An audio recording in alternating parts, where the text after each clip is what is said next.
আলাইকুম, আমার নাম সুমনা। আমি গণবিশ্ববিদ্যালয়ে জব করি 6 বছর। আর আমার নাম হচ্ছে নীলা। আমি এই গণবিশ্ববিদ্যালয়ে জব করি। আখি নামে পরিচিত আমি, সবাই আখি নামে চিনে আমাকে। আর আমার বাপ দাদার হোম ডিস্ট্রিক্ট হলো বরিশাল ভোলাতে, আর আমার বেড়ে ওঠা সাবান নবীনগরে। আমার জেলা হচ্ছে টাঙ্গাইল, থানা হচ্ছে নাগরপুর, গ্রাম হচ্ছে দুপুরিয়া। চাকরি বয়স হচ্ছে 6 বছর চলতেছে।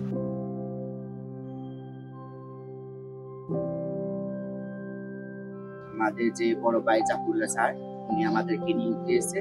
উনি আমাদেরকে এখানে এক বলতে কি উনি একদিন আমাদেরকে গাছ হয়ে ছায়া দিচ্ছে। আমাদের কিন্তু এটা ছিল না। আমার যে গুরু অনন্যা বণিক, সে আমার গুরুর মাধ্যমে আমাদের এখানে সর্বপ্রথম আসে। গুরুর সাথে সাথে আমাদের প্রাণপ্রিয় ভালোবাসা যথেষ্ট, সে হচ্ছে আমাদের হারিস স্যার। আর এখানে হলো আজকে হলো আমাদের সবচেয়ে অবদান হলো বড় ভাই। আর এই প্রতিষ্ঠানে গণবিশ্ববিদ্যালয়ের যত কর্মস্থানে যারা লোকজন আছে, একাডেমিক ভবন আছে, টিচার ম্যান বা ওখানে শিক্ষা প্রতিষ্ঠানে যারা আছে, সবাই আমাদের অনেক ভালোবাসে বা তাদের ভালোবাসার জন্য আমরা এখানে এখন টিকে আসছি বা ভালোবাসা পাচ্ছি। স্টুডেন্টের ভালোবাসা, সবার প্রতি আমাদের ভালোবাসা, যেমন এই ভালোবাসা নিয়ে আমরা এখানে আসছি। আমার বাপ মা আমার জন্য এতটা করে, এই গণবিশ্ববিদ্যালয় যতটুকু আমার জন্য করেছে জাফরুল্লাহ স্যার, এইটা তো জাফরুল্লাহ স্যার তো অবদান ভাষায় প্রকাশ করা যাবে না। কেননা সে দেশের জন্য, দেশের মানুষের জন্য, দেশের স্বাস্থ্যের জন্য অনেক কিছু করছে। এটা তো ভাষায়, এটা প্রত্যেকটা মানুষ জানে যে উনি একটা বাংলাদেশের নক্ষত্র ছিল। প্রত্যেকটা মানুষ ভাবতে পারে যে উনি মারা গেছে, আমি ভাববো না উনি মারা গেছে। উনি আমার ভিতরে আছে, উনি আপনার ভিতরে আছে, উনি ওনার ভিতরে আছে, প্রত্যেকটা মানুষের ভিতরে আছে জাফরুল্লাহ। পৃথিবীতে যতদিন থাকবে, পৃথিবী যতদিন আছে, পৃথিবীতে যতদিন মানুষ থাকবে, ততদিন জাফরুল্লাহ স্যারের নাম থাকবে। উনি আমাদের ভিতরেই থাকবে। আমি কোনোদিনও চিন্তা করবো না সে মারা গেছে, আমি ভাবিও না এটা। আমি মনে করি সে আছে, আমাদের ভিতরেই আছে।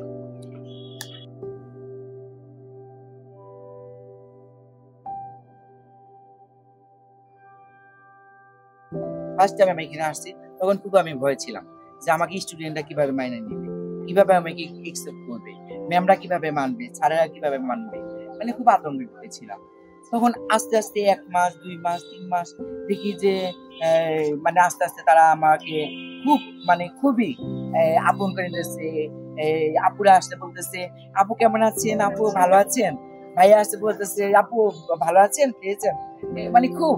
আর ম্যামেরা তো যখনই সালাম দেই, নীলা কেমন আছো, ভালো আছো নীলা, আজকে ড্রেসটা পরছো অনেক সুন্দর লাগতেছে নীলা, আজকে কানের দুলটা পরছো অনেক সুন্দর লাগতেছে, কি যে ভালো লাগছে আপু, কি যে ভালো লাগতো, অনেক ভালো লাগছে। ঠিক আছে, যে এত ব্যবহার, এত ভালো। কোনো অসুবিধা হলে বা কোনো সমস্যা হলে আমরা যদি সে স্যারের কাছে যাই, স্যার যত কাজ থাকে, যত কাজ হয়ে আমাদের কথাগুলো আগে শুনে, আমাদের প্রত্যেকটা স্যার জিজ্ঞেস করে কেমন আছে বা কি হচ্ছে, সমস্যা কি, তাড়াতাড়ি আমাদের কথাগুলো শুনে তাড়াতাড়ি আমাদের কাজগুলো করে দেয়। ছাত্রছাত্রীর সাথে এতটা সম্পর্ক হয়তো বসে থাকে, কখনো ছাত্রছাত্রী আমাদের বলে আপু কি করছে, মন খারাপ কেন, হয়তো বলি এমনি মন খারাপ, কিন্তু মনে করে যে ডাকে চলেন চা খাই, একসাথে বসে কথা বলি, হয়তো আমরা বলি কাজ হতে পরে বলবো, কিন্তু ছাত্রছাত্রী আমাদের যথেষ্ট ভালোবাসে, আমরাও তাদের ভালোবাসি। এই গণবিশ্ববিদ্যালয়ে যখন আসছি আমি, তখন থেকে আমি প্রাউড ফিল করছি যে আমি মানুষ।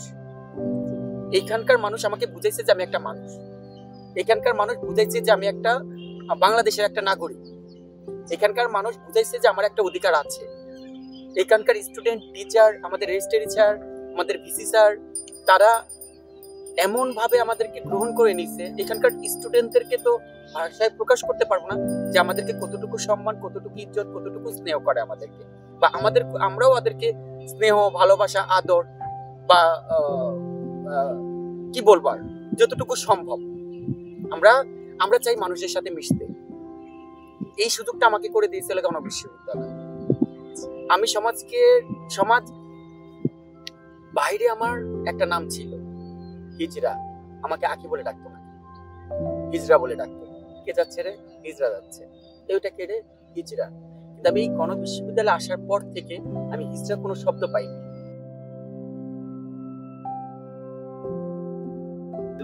মানুষ তো সবাই মানুষ, আমরা তার মধ্যে ব্যতিক্রম আছে। বাইরের সমাজের মানুষ এখনো কিছু আছে যে তাদের চেঞ্জ হয়নি, তাদের যে আচার আচরণটা কিছু কিছু মানুষের এখনো আছে। কারণ যখন আমি একটা জায়গায় ফিক্স হই, অনেক মানুষ কিন্তু আমাকে দেখা যায় যে অনেক কথা বলে, হয়তো আমার সামনে বলে না, আড়ালে বলে।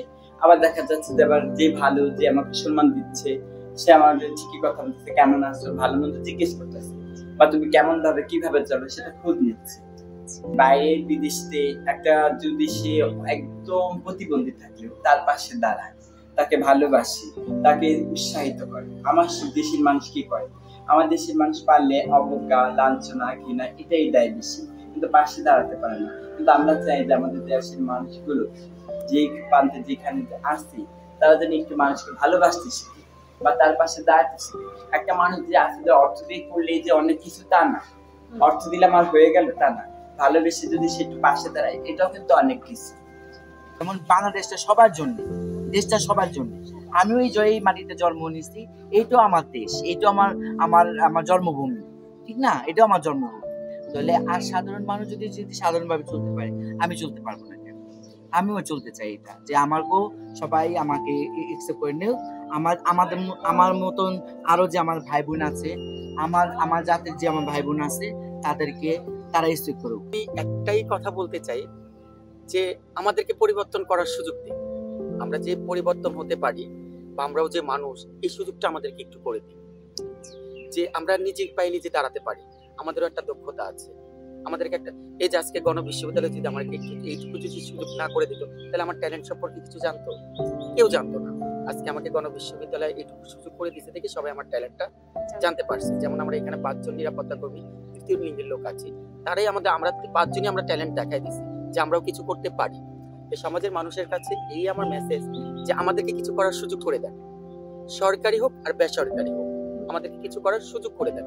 দেখেন আমরা নাচ করতে পারি, আমরা গান গেতে পারি, আমরা রান্না করতে পারি, আমরা সেলাই করতে পারি, আমরা বিউটি পার্লারের কাজ জানি, আমরা ভালো গল্প করতে জানি, সব জানি। এই ট্যালেন্ট গুলো আমাদের কাজে লাগে। আমরা একটা মানুষের সাথে কাউন্সিলিং করতে পারি। এই সুযোগগুলা বা এই ট্যালেন্ট গুলো আপনারা কাজে লাগান।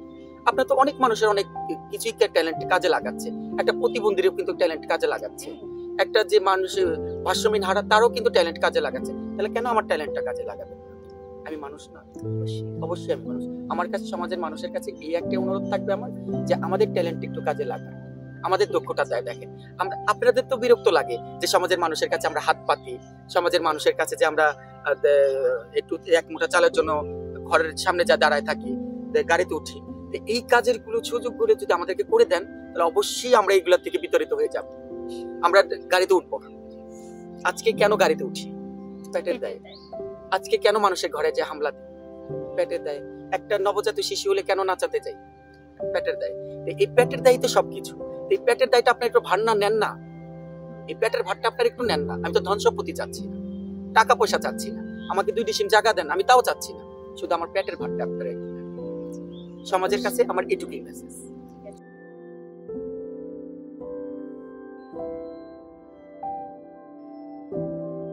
আমি গভর্নমেন্টের কাছে এটুকুই অনুরোধ বা জোর করে অনুরোধ করছি যে আমাদের কিছু সরকারি কাজের কিছু সুযোগ করে দেন। সরকারি কাজের যদি সুযোগ নাও করে দিতে পারেন, তাহলে আমরা যে মরবো, আমাদের মরার পর আমাদের লাশটার একটু দায়ভার নেন। আমাদের সমাজের মানুষের কাছে আমরা এরকম কিছু হয়ে গেছি যে আমরা মরলে আমাদের জায়নামাজটাও হুজুরে দিতে চায় না, বা সমাজের মানুষ আমাদের জানাজার নামাজটা পড়তে আসতে চায় না। কেন চায় না আমি জানি না, কিন্তু সরকারের কাছে আমার এটুকুই অনুরোধ থাকবে যে আমরা মারা যাওয়ার পর আমাদের লাশ দাফন কর্মকার যেভাবে যে ধর্মের হোক, কেউ মুসলমান ধর্মের হলে সেই মুসলমানের নিয়ম কারণে তার জানাজা হবে, সে কেউ যদি হিন্দু হয় তাহলে হিন্দুর নিয়ম কারণে তাকে পোড়ানো হবে, কেউ যদি খ্রিস্টান হয় তাকে খ্রিস্টানের নিয়মেই তাকে কফিনে দেওয়া হবে। তা আমার কাছে সরকারের কাছে এটুকুই অনুরোধ, আমরা সরকারের কাছে এমন মহামারী কিছু চাচ্ছি যে আমাদের মরার পর আমাদের লাশটার জানি একটু দায়ভার নেয়, আমাদের লাশটা জানি সুষ্ঠুভাবে জানি কবরে রাখা যায়, জানি আমরা মরার পর জানি লাশটা নিয়ে জানি কোনো কেউ গাফলেতি না করতে পারে, বা কেউ যদি ধরবো না বা জানাজা পড়াবো না, বা হিজড়া ছিল, ওরা নোংরা ছিল, ওরা পরিবেশ বুঝতো না, ওরা নোংরামি করতো, এগুলো কথা জানি কেউ না বলতে পারে। সরকারের কাছে আমার এটুকুই অনুরোধ থাকবে। আরেকটু অনুরোধ থাকবে যে আমাদের বয়স্ক অনেক হিজড়া আছে যারা এখন চলতে পারছে না, মানুষ অনেক বৃদ্ধ হয়ে যায়, বৃদ্ধ হয়ে গেলে কিন্তু মানুষ চলতে পারে না, তাদের জন্য কিছু করে দেওয়া।